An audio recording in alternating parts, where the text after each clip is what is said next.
This next group panel is going to talk to us about opportunities in the venture capital industry.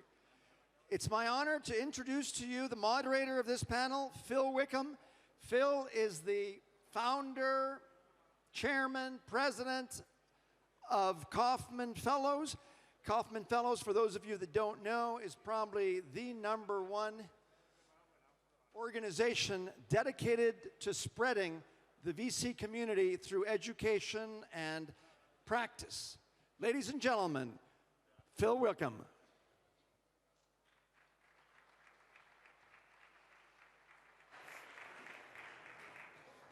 Be quick. Okay, done.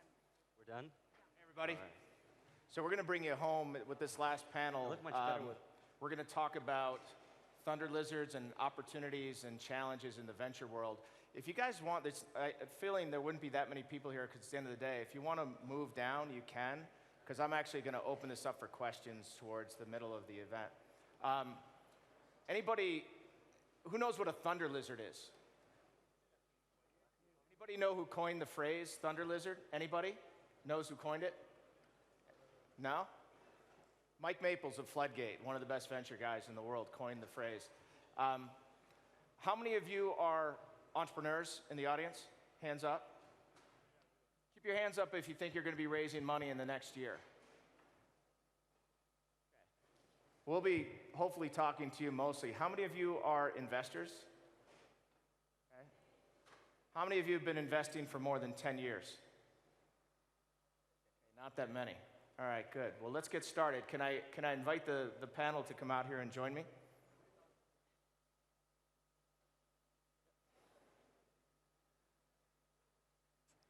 I'm nervous for you.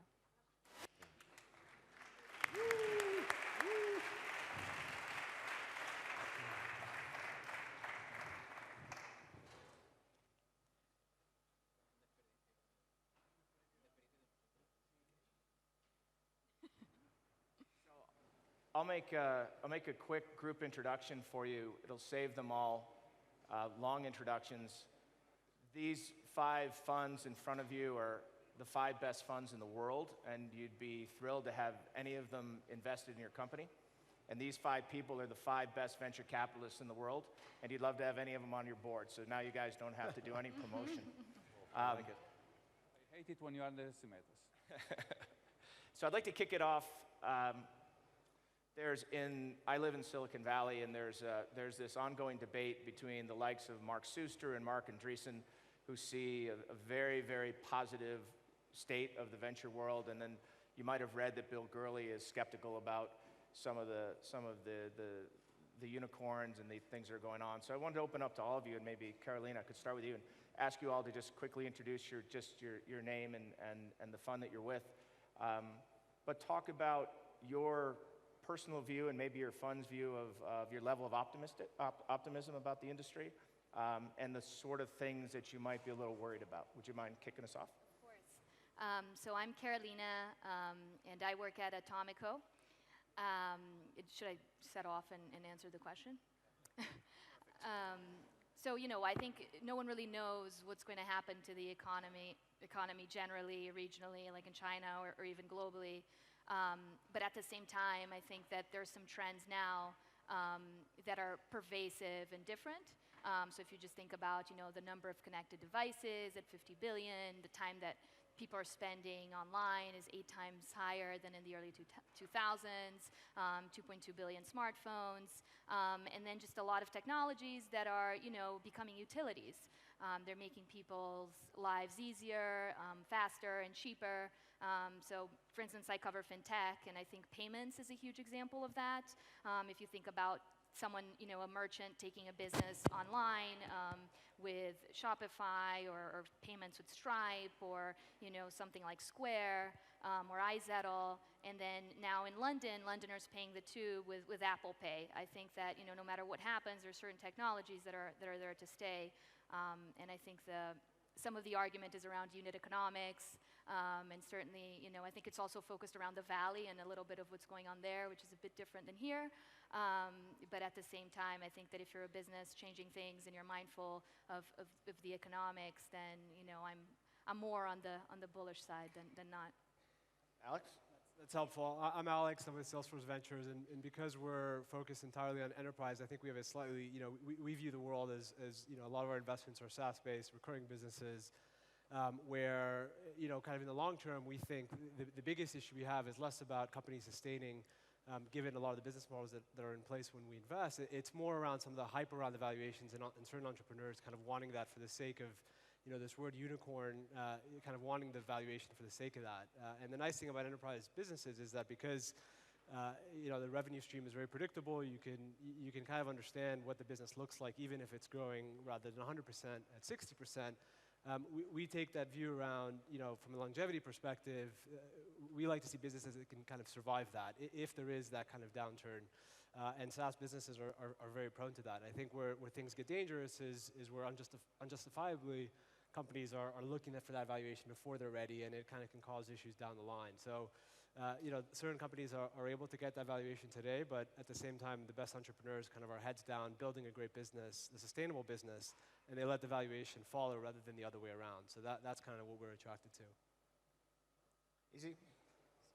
First, I'd like to say hola a todos. Estoy encantado de estar aquí en Madrid. We forget, sometimes we can ask these questions anywhere and be immersed in ourselves, but it's really great to be here and see the energy. I'm extremely optimistic, to answer your question, about the future. And I think for the first time, you can start challenging these existing industries that's been going for a while and completely transform them through technology. I was just recently at the Google Play conference for developers, and they were giving some stats about smartphones, and there's 1.5 billion Android phones. There's 1.5 million activated every day. It's a huge opportunity. And if you start looking at it across industries, I think that entrepreneurs today have the ability to do things that they weren't able to do a few years ago. And we sometimes forget, but the iPhone only came out in 2007, so this is pretty recent. And there's a bigger question of whether there's a bubble or no bubble. I think it's very different from what you've seen in the 2000 era. I'm Yuval Almog, and I'm part of the Coral Group. We think there are 2-3 megatrends that will define the next cycle of opportunities. For us, probably the number one is what we call the ascent of the subscriber-centric world, meaning we think that a lot of things, the internet will, almost anything we do in our life today will be governed not, pardon me, Google, but by the subscribers. Go along with it, section number 2, we believe that the entire fabric of the telecommunication industry has to change dramatically to accommodate for this new world. And we think that that is another mega opportunity to go after. All right. I'm Michael, I'm with Accel. Look, I think it's all been said. I think on the one hand, we're super bullish about innovation and opportunities today. It's never been a better time to start companies, and there's never been more exciting stuff to go after as an entrepreneur. On the flip side, I think what we're a little bit worried about is the valuations that a lot of time just put a lot of pressure on what it means to be successful these days, and you really have to play everything right and take advantage of every opportunity to really justify those. And I think ultimately those are separate things. So we're very excited about the industry and where it's going, and as every investor should, we're sort of, I think, thinking hard about valuations and risk reward, which is the other side of the coin.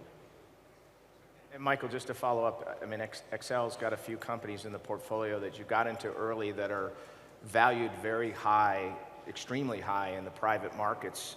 Is there a detriment to Accel in any way for those companies to be sitting there on such high valuation purchase in this environment, or is it generally just seen as because it's absolutely cheap capital for your companies to grow, but is there anything that worries you about it coming back to bite you? I mean, look, I think net what we care about is the outcome. The stuff in the middle is kind of noise, right?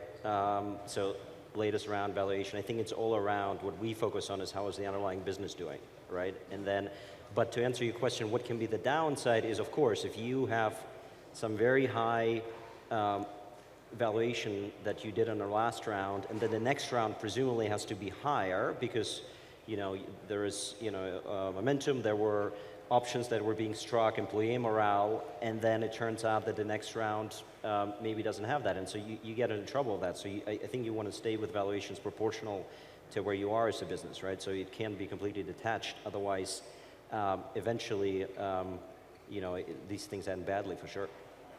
So Michael, I'll just start with you on the next question. I'll open up to whoever wants to respond to it. But when I came in the industry 20 years ago, it was very small. It was a few $1 billion globally. It's a few $100 billion now. It's a couple of orders of magnitude larger, depending on how you measure it. It's probably easier to get in today and much, much harder to succeed. And how long have you been in the industry, in the venture industry? 10 years probably. How many? 10-ish, 10. 10 years. And could you talk a little bit, I'm going to open it up, a little bit about your own strategy for emerging from the noise, and maybe a little bit about how you think about your personal brand and your reputation within the entrepreneurial community. How do you want entrepreneurs to see you? Yeah, well, that's a good question. So it's become much tougher. So I think we as an industry, we sort of face the same forces as entrepreneurs do in terms of, you know, disruption and innovation. You know, you have the whole topic about crowdfunding and an angel list, which is interesting, and then also, you know, the use of technology, right? So sort of 10, 20 years ago, you sort of had a couple of firms that were all side by side on Sand Hill, and everybody knew about them, and it was just a matter of showing up at, you know, ideally Monday through Friday or Monday through Thursday, and you know, open the door. And today, you know, people tweet and blog. And so there's a lot of competition out there, and so I think we all try to sort of look what's happening, and then you have, you know, firms coming into the market that are very, you know, aggressive and very strong about marketing, and we are trying to figure out, you know, how do we want to react to that, right? Because on the one hand, we have an existing brand and we have sort of a track record, but on the other hand, we want to be aware that we're, you know, at risk of being disrupted just like everyone else, right? And so what does that mean specifically? I tweet very irregularly, so everyone follow me on Twitter. If half of you guys follow me on Twitter, I will double my follower count, which would be pretty impressive. So literally just do it right now. That's all your commercial time, though. Back to the question. Well, it kind of answers the question, but I think that's part of it. It's sort of trying to be out there and meet people. I mean, in the end, so I think it's two things, right? So one is being part of a platform that provides value add and where you can go back to your brand, which is actually just a track record, right? So the brand itself is nothing. It's sort of the sum of previous investments and things that we have done that we can point back to entrepreneurs. So that's one part, and the other part is, you know, I personally, as Michael, you know, what can I add? You know, A, do you like me as a person? B, you know, what do you think about my advice? And do you think that I can be a trusted advisor for you, which is ultimately the role I'd like to play with entrepreneurs I work with, right? And there, you know, to become a trusted advisor probably doesn't matter as much if I'm from Accel or some other firm. It ultimately, you know, do people trust what I say and trust my judgment, right? And that's just, you know, how do I get that across?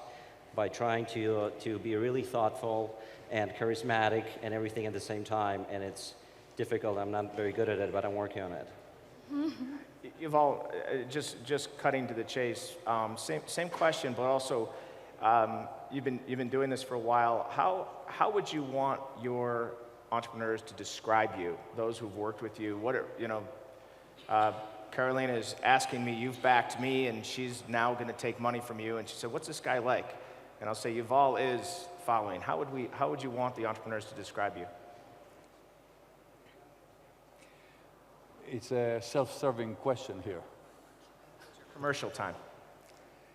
Well, I think that it doesn't mean it's how they describe you, but how would you want them to describe you? I think that if they will say the truth, they will say that we add a lot of value to what they do. That's obviously a modest statement. No, I really think that we straight shooters. We tell them as it is, the way we think it is. When we think that they're thinking too small, we tell them to think bigger. When they think too big, we never slow them down.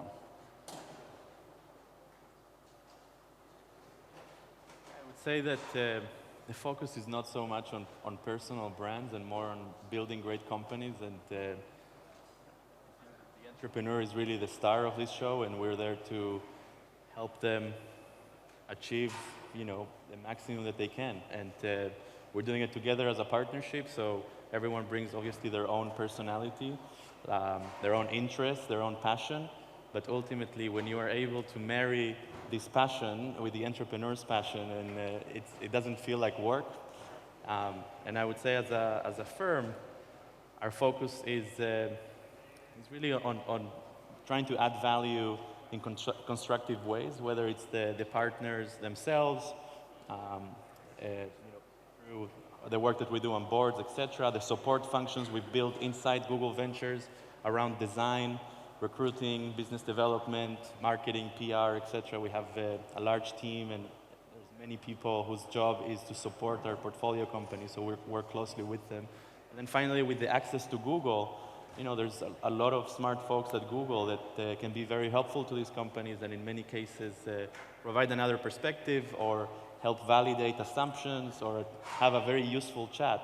So when I speak to companies, I usually have that in the back of my head, and thinking about the big bets and the big problems that there are to solve in the industry, and how can this company do it, and how I can help them do it. What are you passionate about? What passion do you bring to outside the of work, or no, just in your role as a venture capitalist? What do you respond to? I really cherish the opportunity to work with people that are on a mission to revolutionize their industry. And one example is a company called Cobalt Music Group, which was our first investment outside of the US. And this company is really revolutionizing the world of music and payments for artists. And the goal here is to add transparency and get content creators paid with full transparency, 6 months sooner, 20% more. And it's literally, changing the music industry. And it's now a very relevant topic. So, I feel that it's a privilege to find these sort of entrepreneurs that build great teams around them and then help support them in whatever way we can. So it's, I find that opportunity to do that very, very inspiring. But what interests me personally in terms of areas, so I think like Alex, I think enterprise and serving businesses and sort of like doing things differently in the business world is really exciting. I'm interested in machine learning and artificial intelligence. I find that that's an area that's going to leapfrog a lot of the challenges we've seen and do things differently. And I'm interested in big markets like security, like HR tech, real estate, fintech, markets that have huge potential. So even if you're a small player, you still have even a small bite can be of a very big pie, and you can build a large, successful company. And so you might agree with Yuval's philosophy of, think bigger, think bigger, think bigger for the entrepreneurs. You like that? Yeah, totally. Totally. I think that it's You can sit next to me. I'll come next to you. Sit on his lap. Alex, I think the reality is that, and it's a reality we all face, the best entrepreneurs always have choice. And that's just a reality of a choice with which venture capital firm to go with. And at the end of the day, to us, it really is a bit of a marriage, right? Because it is a very long-term game. And I think where we can unify what the entrepreneur is looking to do and what we're excited about as a space, I think that's a magical moment, because you asked what's your kind of favorite, what you're passionate about. For me, it's really about discovering and understanding what gets an entrepreneur out of bed every morning. Why is it that they're out? Most of the entrepreneurs we back could go out and work for a big company overnight, make a lot more, cash straight away. They're going through the hardships of building something out of nothing and asking, understanding the rationale behind that. And that's hugely exciting, and I think it aligns very well where as Salesforce's business, 16 years ago, kind of coming into cloud, that market didn't exist. And so we can relate to that and really try to leverage that ecosystem around us to help those companies succeed. So I think, I always advise companies to think of this as a marriage with their venture capitalists. It's a very long-term bet, unlike selling a company where you're done and out in a lot of ways. Accepting capital is very much about having that fit on both sides. And it's important to get that alignment before you kind of take the capital, because it is a 7 to 10 year bet on both sides. Yeah, it's a lot like a marriage, except it's more expensive to get out of. So, Prenup. Carolina, anything to add to that? Yeah, I think I did on the point of how we think about ourselves in terms of investors. I think we really hope to be a toolkit, right, for our companies, and sort of, and the Waze founder always says it best, that entrepreneurship is like a walk in the desert that could last a very long time. So I wouldn't say that we want to be the camel, so to speak, but you want to be something that beyond the capital the entrepreneur can draw on, be it a sounding board, being relationships, be it help with hiring, anything that throughout that journey, which will change, you can just sort of remain calm and help them out in whatever way possible. And so that's, I think, for entrepreneurs when they're looking, as you say, it's very competitive. It's, find an investor that's really aligned with your long-term vision, and, because the road is long, and, can help you get there with more than just the money. If there was one word that an entrepreneur would use to describe you, what would you want it to be? Carolina is blank. What is she? I think it would be, I don't know that this is the perfect word, but hopefully something like attentive, or sort of, just caring. So I think being there for the entrepreneur is the most important. We have several portfolio companies, sometimes globally, doing many different things, and I think it's really important to pay attention to your entrepreneur throughout sort of the journey, be it a good journey or a difficult journey or a very easy one. Because that's all they're doing, that's their sole focus. And so I think if you don't pay attention throughout, you're sort of failing them a little bit. How many people here know venture capitalists? Just know some, worked with some. How many think they're caring and attentive? Right, it's a good differentiation strategy, because it doesn't look like there's any. One word, Alex, how would you want the entrepreneur to describe you? You can be caring and attentive too. You can build on the idea. I'd love to be that. I think I'd probably the word that comes to mind is inquisitive. Because, Inquisitive, okay. Yeah, because I think ultimately our One word, good. That's a good word. Let's easy. Awesome. Awesome. Everybody knows that. I think it's all encompassing, because you need to be there for the bad times too. You Give us one word. What's one awesome. specific I word? think, All right. Yuval, what's one word you'd like to have them describe you? Awesomer. Awesomer. See where this is going. Awesomest. more awesomer. Impactful. All right. One quick question, and then I'll open up, see if there's any questions in the audience. But just for any of you, I know that everybody here likes big ideas and disruptive ideas.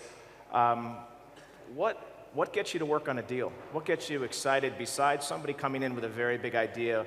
What attracts you to an entrepreneur? What gets you to, I think most entrepreneurs know now that venture capitalists have a giant mountain of opportunities, and it's important to get to the small pile, the one that you spend time on.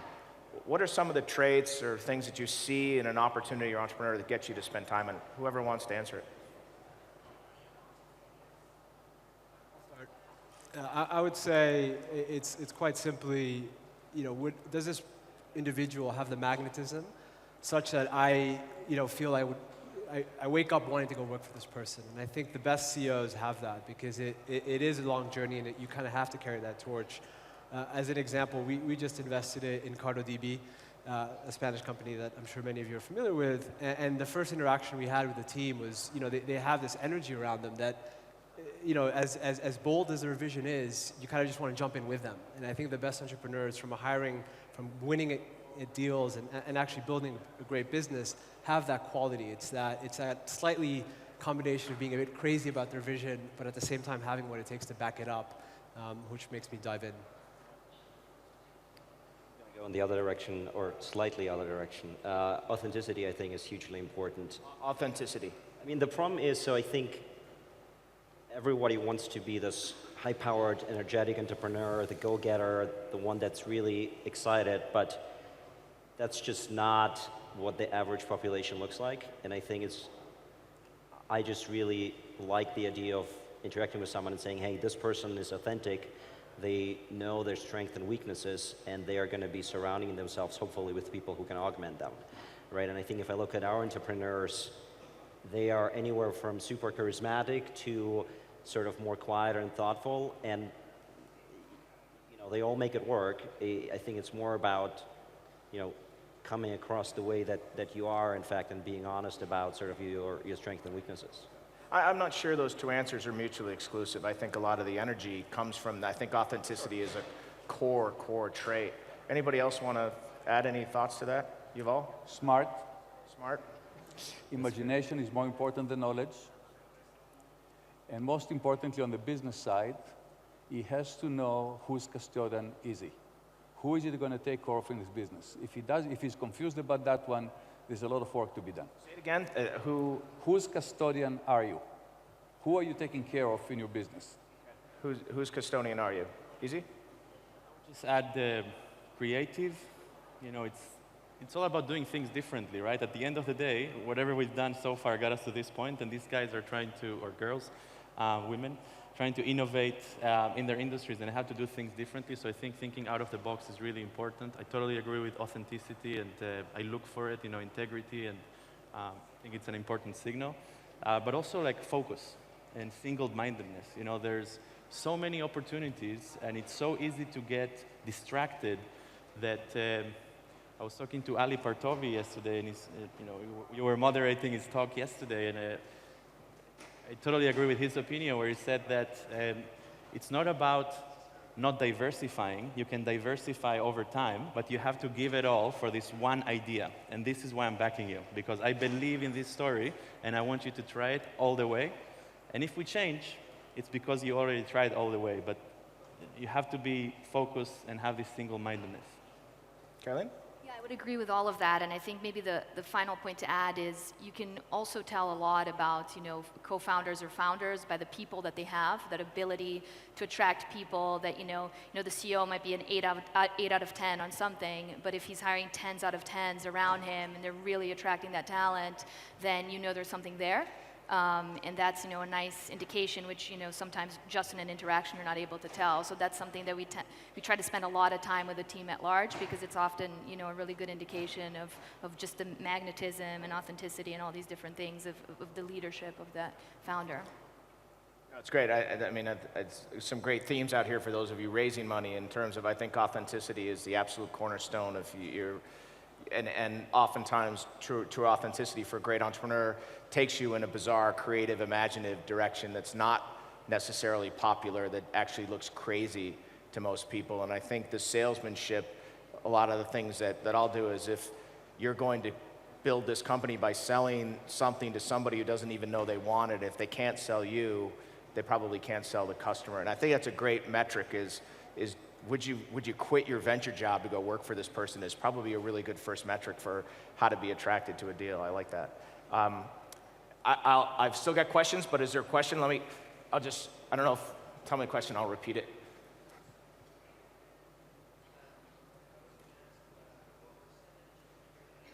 Make a deal, what percentage of the decision Question. is Right. So everyone can hear it. The question is for the panelists, when you make a decision, roughly what percentage of that decision is based on sort of intellectual, analytical thinking, and how much of it is maybe emotion or gut? Anybody want to take it? I would say that the data sometimes is either something that calls your attention to the company because it has amazing metrics, or it's something that helps you validate your conviction. But the conviction that you have is typically something that, either you've been thinking about that space for a long time and there's something to be done there, and it's your reaction, again, to the magnetism or authenticity of the founder and that team. And I think that, the data and the analysis really backs that up, is the way I think about it. Probably depends on stage a little bit as well, right? So we're a multi-stage investor. We like to come in early, and so a company that's at the seed or Series A stage is just going to have a lot less metrics than a company that's at the Series B or C stage. And so, and it's not perfect. We do get it wrong, and it's probably more of an art than a science. We'd love it to be more scientific, and Michael mentioned venture capital firms getting disrupted, and in some ways, we're thinking about what data we should use in terms of making that decision, but it is a bit of both. And as you grow, and I always say Series B is one of the hardest rounds to raise, because that's probably the point at which that emotional reaction is no longer sufficient. The company has been around long enough and they've been growing for enough time that the traction needs to be there and there's enough metrics in the business to really overlay that with how you feel about the space, the company, the overall deal. We love data. As a company, we love data. As a fund, we love data, so we look a lot at that. But I totally agree with what's been said, that it depends on the stage. Earlier stage, there's less data to look at, so the passion really matters. But I think it's still a signal. The emotional is still a signal within the data. Well, I have a different tack on this. We actually have a process to answer the question you have, and it is, we do all the analytics in the world that we feel we should do, and then at the bottom of the page, we say, what is your judgment, whoever filled the page? And in 100% of the cases, when we follow the analytics at the expense of judgment, we lost. In 100% of the cases where we went after judgment at the expense of analytics, we won. So there you are the answer. We do all these analytics, work day and night, all kind of stuff. At the end of the day, that little paragraph at the bottom of the page from the guy that did the analytics and say, in spite of this, I suggest we do the deal or don't do the deal, we now follow him. We follow that judgment. Michael? I fully agree. I think in venture, it's never the analytics, just to sort of be a bit more extreme. I think the analytics are table stakes, so I think we love data, and I'll do all the analysis in the world. But ultimately, if it's series A, B, or C, the stage we invest in is so far from the outcome we bet on that just because all the numbers are aligned today, it doesn't really matter, because so many things have to come together until you get where you want to go. And so ultimately, the analytics are check the box, and then what you really invest on is the belief and the thesis and the team, right? I think that's a great way of saying it. I think the analytics often are the de-risking tool, and venture capitalists de-risk very well, but the great ones then, after de-risking, can be very imaginative, and I think that's where maybe the gut comes in. Is there anybody else that, yeah,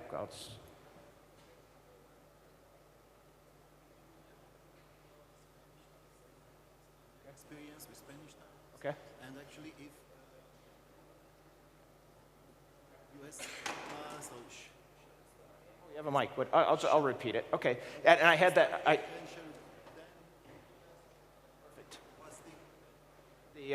We have the mic too, so that's good. And I had that question on here as my last question I was going to ask, but we'll ask it now. To talk about Spanish startups and can a Spanish entrepreneur be successful in Spain? And I think part of the message was, is there a requirement at some point for them to relocate to maybe some sort of a money center or resource center like London or New York or the Valley? Any thoughts on the local ecosystem here?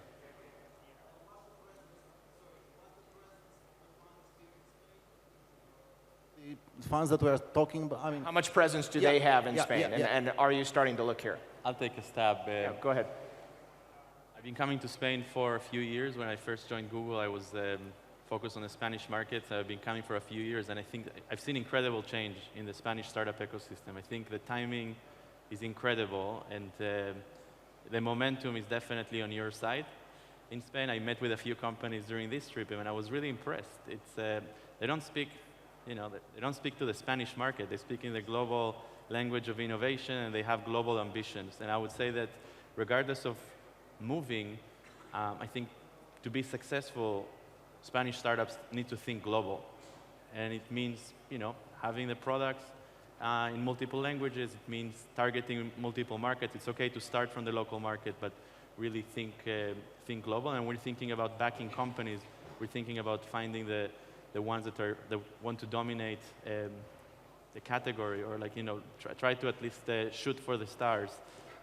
Not so much focus locally, but incredible entrepreneurs, lots of passion, work ethic, and I think great timing. If you haven't visited Campus Madrid, shameless plug, you should go because it's amazing. But it's also there's free co-working space and a community of entrepreneurs, which is something that didn't exist, a year ago, and suddenly it's part of the infrastructure here. So you should totally take advantage of it. One model we've seen work very well is, so I mentioned CartoDB earlier. They've kept the entire product and engineering team in Spain and have a sales and marketing group and team in New York. And that's kind of playing up to the strengths of both markets. You know, I think, as Izzy mentioned, there's incredible momentum here in Spain, but it is a smaller market, and so the company has been able to, you know, really create that culture and keep to its roots. One of the founders is based in Madrid, another founder is based in New York, and the management team goes back and forth. And so building that bridge is easier today than it has ever been, and it's a very big market that they're able to tap into. So kind of flexing up in terms of what works well in your home market, but then making up for what's missing elsewhere is a model that's worked very well in our portfolio. To add to that, I think you often find that there's some, you know, a clustering that happens around, you know, different cities around, be it universities where there's great IP coming out of, or traditional industries, and talent, which will then, you know, have success stories that, you know, those exits will get reinvested into the ecosystems and, you know, will also attract more capital. And I think, you know, examples of that, you have Helsinki and Nokia and a great gaming sort of ecosystem with companies like Rovio and Supercell, and you have like London and FinTech with all the traditional sort of banks and financial services there. And I think in Spain, there's a lot of that coming out of the universities here, great IP, great talent. Similarly, you have big companies investing in technology like Telefonica and Santander, and, you know, those things go through these cycles where capital starts to flow in, success stories form, more people go into entrepreneurship, more entrepreneurs invest back in the ecosystem, and, you know, which is what we find really exciting. And I think that in Europe, you know, differently than in the US, companies have to go global sooner because their markets are much smaller, and you know, that's what we see too when we pull the trends. And so it's you know, entrepreneurs can come from everywhere, and you know, they should really sort of aspire to play to their strengths in their home markets, but also, you know, dream big. Last question. Whoever gets the microphone. Okay, no pressure. I would like to know from the companies, the startups you support, how many success, how many fail? What is the ratio, more or less? And if you only focus on technological companies, or you select every kind of company? So 2 questions in there. Let me see if I can repeat them and get them right. One is how much focus is there on technology in their overall portfolio versus non-technology? And then within that portfolio, what is the success rate? Did I get that right? Thank you. We do 100% technology. All that we do is technology. And then the success rate, it sort of depends on how you define success. I think typically, historically, for venture capital, if I look at sort of the typical composition, you'll say that you'll lose money on maybe 20 to 40% of the investments, and then you'll make, you know, the other maybe 40 to 50% are going to be successful companies, and then you have 10% that are going to be very successful. Those are Accel numbers, not the numbers of the industry. And kind of made up numbers too, so probably true for you guys. I just diminished the value of my answer by quite a little bit, yeah. But we only invest in technology, so I know that. Thoughts for that question? Go ahead. For us, it's quite easy because it's, you know, within enterprise and B2B and cloud and SaaS. So within technology, we even define it even more narrowly, and you know, we kind of strive to get as many of our companies to be successful as possible. I think the numbers are, we've invested in 150 companies, about 40 have been acquired, about 10 or so have gone public, and the rest are either, you know, most of them active, and obviously some have fallen away as well. I would say that beyond, you know, technology is a very wide space, and beyond traditional tech and internet and mobile, life sciences is an area that's really important to us. So in 2014, 34% of the funds we've invested went to life sciences companies, and we have a very strong team on the East Coast in the US doing that. And in terms of the number of investments, we invested in over 200 portfolio companies. I think it's closer to 250. 55 exited, several IPOs. I don't know how many sort of like are considered failures, but I think Michael has a good point that you have to sort of like determine what is failure. Like if a company gets acquired, but it's an acqui-hire, you know, is it a failure? If people, if it ended up being a good outcome for the company, and maybe you just made your money back, it's probably not a success. But I don't know if you call it failure. Anything else? Well, that's time for us. Would you join me in thanking the panel for spending time and sharing their thoughts?